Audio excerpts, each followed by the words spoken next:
The day I signed the papers for the old Henderson Ranch, I felt like I'd finally made it. 20 acres of pristine Montana countryside, with a creek running through property, mountain views that belonged on a postcard, and a century-old barn that had more character than most people I'd met. The best part? It was completely outside the jurisdiction of the Meadowview Heights HOA that had sprouted up on the adjacent land like an overpriced mushroom patch. My name is Jake Thornton, and after selling my tech company in Seattle, I was ready for the quiet life. I'd grown up on a ranch, and despite 2 decades in the corporate world, I never forgot the feeling of wide-open spaces and the smell of pine trees after rain.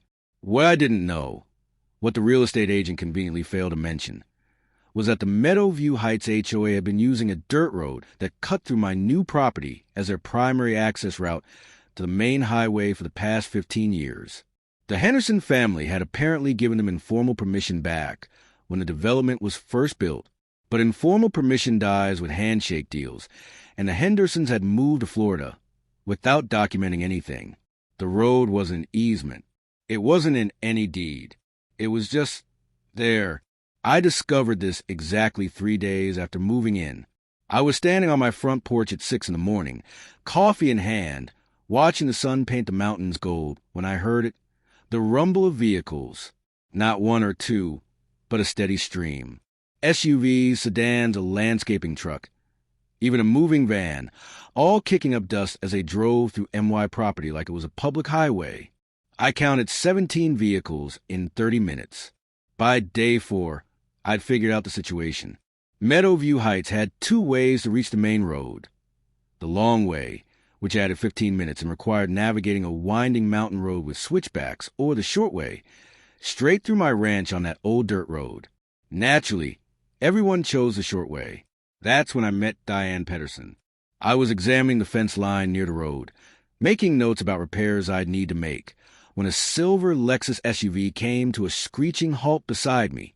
The woman who emerged looked like she stepped out of a country club catalog. Designer jeans, cashmere sweater, perfectly highlighted hair, and sunglasses that probably cost more than my first car. "You must be the new owner," she said, though it sounded more like an accusation than a greeting. "Jake Thornton." I extended my hand. She ignored it. "I'm Diane Petterson, president of the Meadowview Heights HOA. We need to discuss the road situation." "What situation is that?" Her eyes narrowed behind her sunglasses. "Don't play games. This road has been community access for 15 years. The previous owners understood that." "The previous owners gave you informal permission," I said evenly. "I'm the new owner, and I haven't given anyone permission to use my private property. This is ridiculous."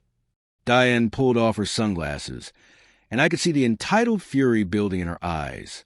"You can't just cut off an entire community's access. There are 73 homes in Meadowview Heights. We all use this road.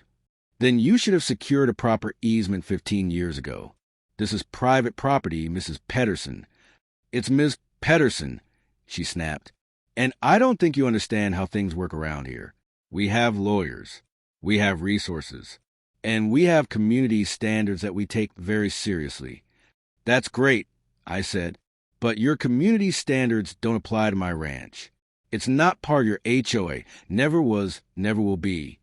Diane's face flushed red. "You're being unreasonable. Where are we supposed to go? The long way adds 15 minutes. That sounds like a you problem." I dealt with enough entitled executives in the tech world to recognize the look that crossed Diane's face. The realization that money and position weren't going to work on me, followed by the calculation of how to destroy me. "You're making a huge mistake," she said quietly. "I suggest you reconsider." She drove off, tires spewing gravel. I should have known that wouldn't be the end of it. Over the next week, things escalated. First came the passive-aggressive notes left on my gate. "Please be a good neighbor, and community access helps everyone." Then came the not-so-passive-aggressive confrontations. HOA residents would stop their cars and lecture me about being antisocial, selfish, and not understanding rural community values. The irony of wealthy transplants lecturing me, a guy who actually grew up on a ranch, about rural values wasn't lost on me. Then Diane played her trump card. I was in town getting supplies when my phone rang. It was Sheriff Morrison. Someone I'd met a few times and seemed like a decent guy. Jake, we've got a situation. I received a complaint from the Meadowview Heights HOA claiming you're blocking a public access road. It's not a public road, Sheriff. It's a private road on my private property. I figured as much, but I need to come out and document everything. Can I stop by this afternoon? Absolutely. Sheriff Morrison arrived at 2, and I walked him through the entire property, showing him the deed, the survey maps, and the complete absence of any recorded easement. He took photos, made notes, and shook his head. Jake, you're in the right here. This is your property, and there's no legal easement. But I gotta warn you, Diane Petterson is like a dog with a bone. She's not gonna let this go. What can she realistically do? File a lawsuit claiming prescriptive easement. Basically, they'll argue that 15 years of continuous use has created a legal right to access. And will that work? Depends. Montana law requires 20 years for a prescriptive easement. And from what I can tell, this road has only been used for 15. Plus, it was permissive use, not adverse. You should be fine, but you'll need a lawyer. That night, I called my attorney from Seattle, Sarah Chun.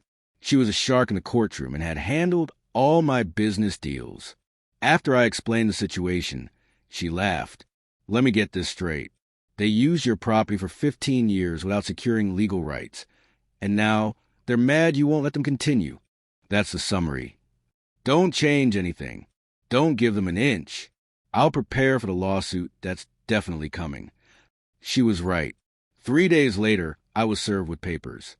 The Meadowview Heights HOA was suing me for $500,000 in damages, claiming I was deliberately blocking their established access route, causing hardship, reducing property values, and violating community standards. That last one made Sarah laugh when I read it to her over the phone. You can't violate community standards for a community you're not part of. This is going to be fun. But Diane wasn't done. While the lawsuit crawled through the courts, she launched a campaign of harassment.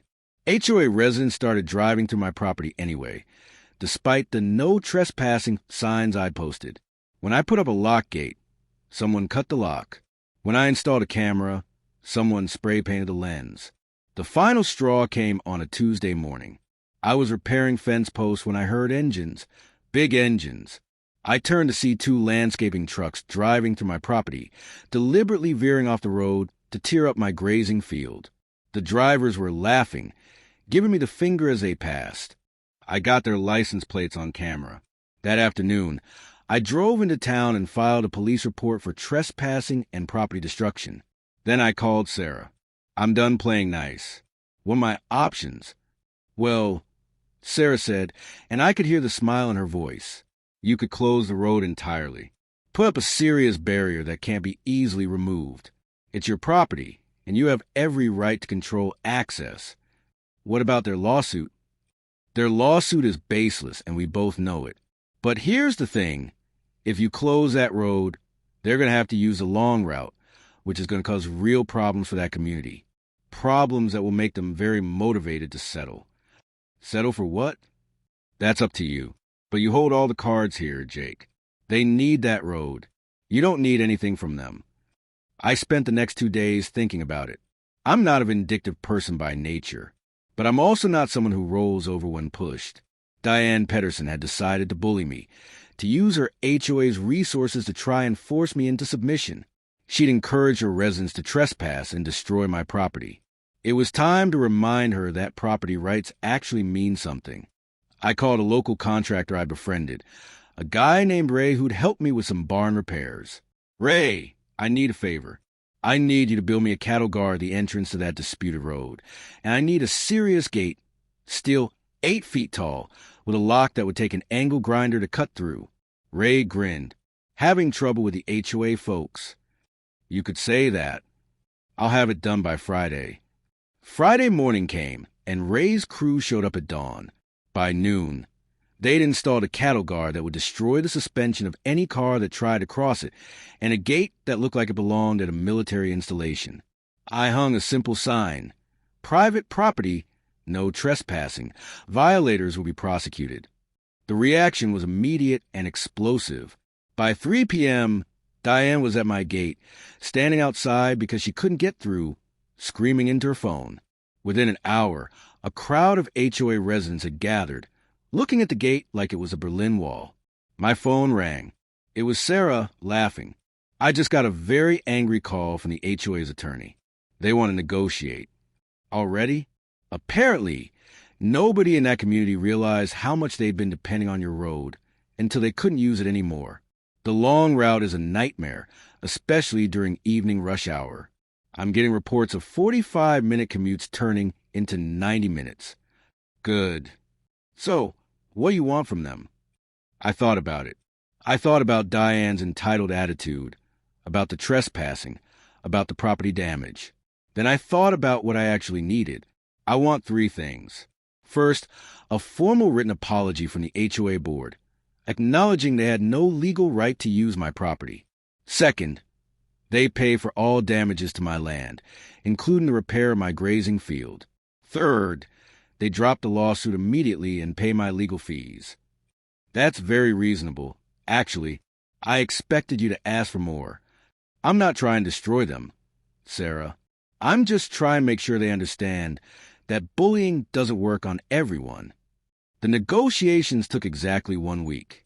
Diane fought every point, trying to salvage some dignity, but reality was harsh. Her residents were furious about the commute. Property values in Meadowview Heights had actually started to decline because of the access issue. The HOA board was receiving daily complaints. In the end, they agreed to everything. The settlement was signed on a Thursday.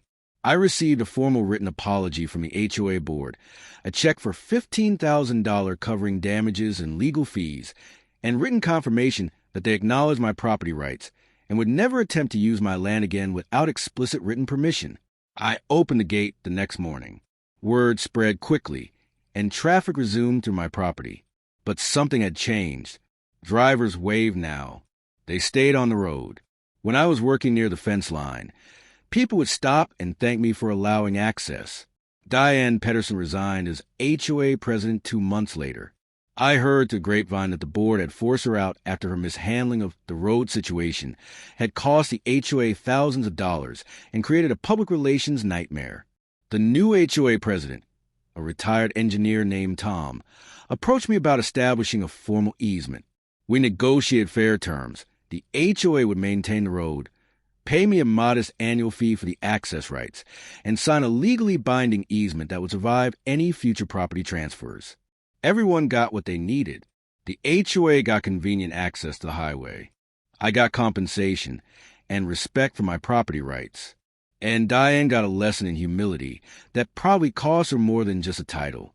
I still live on my ranch, watching the mountains turn purple at sunset and listening to the creek babble through the property. Cars still drive past on that old dirt road, but now they do it with permission, with respect, and with the understanding that property rights aren't just suggestions. They're the law. And every time I see someone wave as they pass, I think about Diane's face when she realized that all her threats and lawsuits couldn't overcome one simple truth. Sometimes, the person you're bullying owns the only road you need.